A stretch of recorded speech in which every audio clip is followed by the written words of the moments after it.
Did you know that Nigeria ranks #1 among African countries with the most population living in extreme poverty?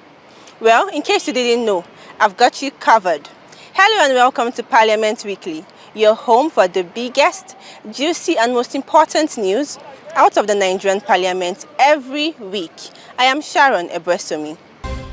According to the World Poverty Clock, out of over 220 million people living in Nigeria, about 71 million are living in extreme poverty, which is over 32% of the population already.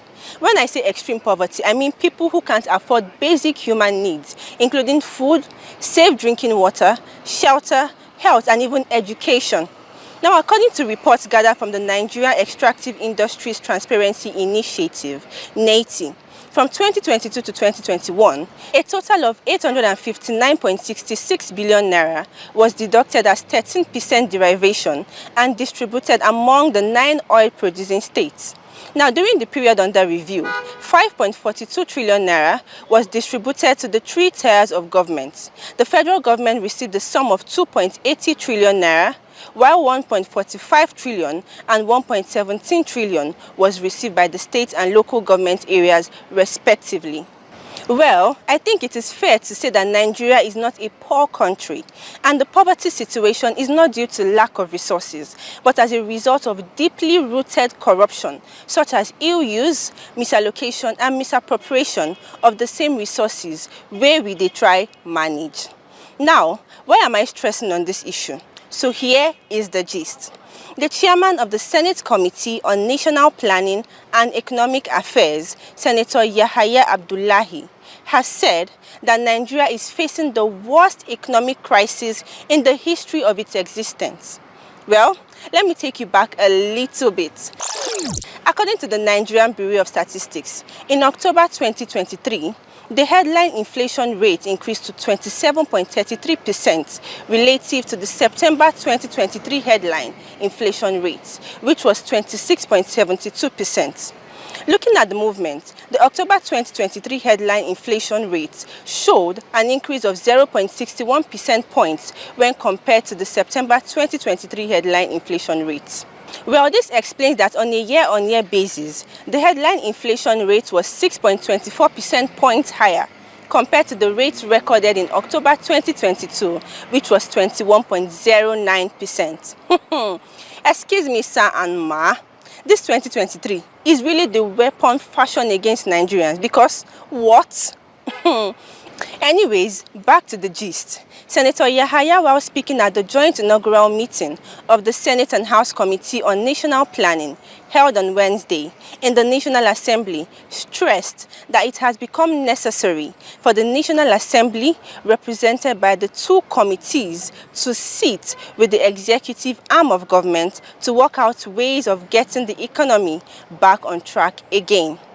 Also, the chairman of the House Committee on National Planning, Honorable Ibrahim Ayokunle Isiaka, said the committee can only succeed in their assignment if they work together and reinforce one another as a team. We are currently in one of the worst economic crises that has ever faced this country. And therefore, I think it is important and onus is on us,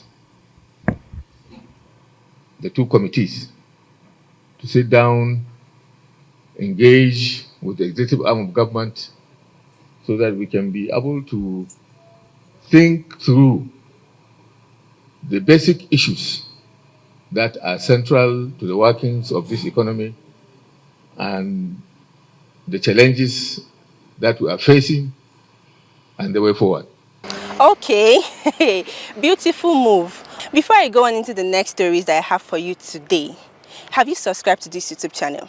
Well, if you haven't done so, please do well to subscribe. Also, do well to turn on notifications so you don't get to miss out on any of our interesting videos on this channel. The Senate was thrown into a rowdy session as the President of the Senate, Akpabio, announced Senator Abba Moro as the minority leader and Osita Ngwu as the Senate Minority Whip. Moro, who is a 2-term senator, takes over from Senator Simon Mwadkwon, who before his sack by the Court of Appeal represented Plateau North Senatorial District. Also, Ngu replaces Darlington Wokocha, the former senator representing Abia Central, whose election victory was also nullified by the appeal court. Now, soon after Akpabio finished the announcement, some of the senators expressed their displeasure, leading to an uproar on the floor of the Red Chamber. We are slaves. The way you are elected was the way you were elected. Are we your slaves? How else you can suspend me here? Are we your slaves? Every time you keep on picking leadership for us. We are not your slaves. Whether you like it or not, the way you are elected was the way we are elected. We are not your slaves.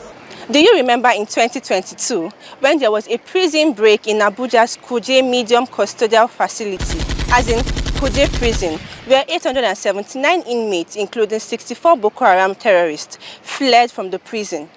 Well, you know, say out of the 879 wey terrorists come out for prison, 422 were reported uncovered by security agencies. Well, the House of Representatives has called on the Nigerian Correctional Service to provide a detailed account of inmates who broke out of the Kuje custodial facility. It also mandated its Committee on Reformatory Institutions, Interior and Police Affairs to synergize with the heads of relevant security agencies for a holistic report on the status of the escapees.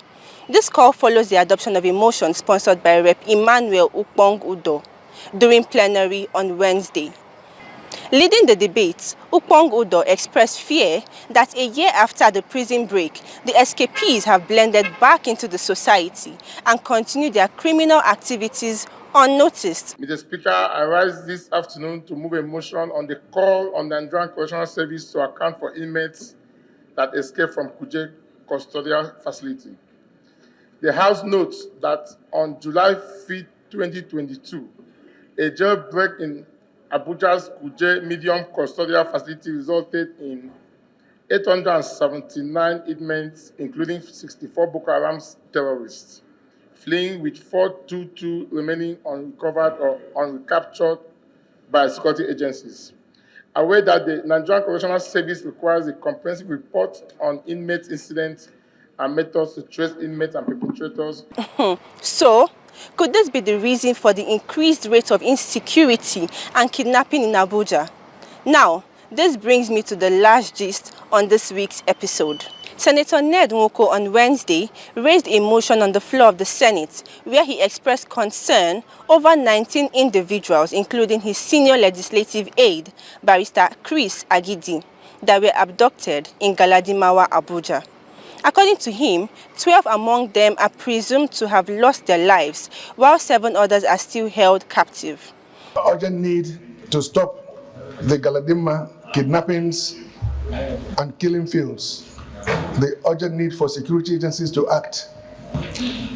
The Senate should observe that the scourge of kidnappings, a prevailing conflict within Nigeria, has penetrated the Federal Capital Territory, FCT, Abuja, undermining the very essence of safety and security. Following the adoption of this motion, the Senate tasked the Minister of Federal Capital Territory, Nyesom Wike, to revisit the $460 million spent by the federal government on closed-circuit televisions, known as CCTV, project in Abuja. It mandated its Committee on Army and Police Affairs to launch an investigation into the issue of kidnapping. It also called on the cooperation of the security agencies to install CCTV cameras in various stations in FCT. Why does this seem like this is not unconnected to the escape of prison inmates from the Kuje prison in Abuja? Because if it is so, then Abuja residents really need to take serious caution. Well, on that note, we come to the end of this week's episode on Parliament Weekly. Phew! I really had a nice time giving you all these interesting stories, and I hope you did too. Catch you next week.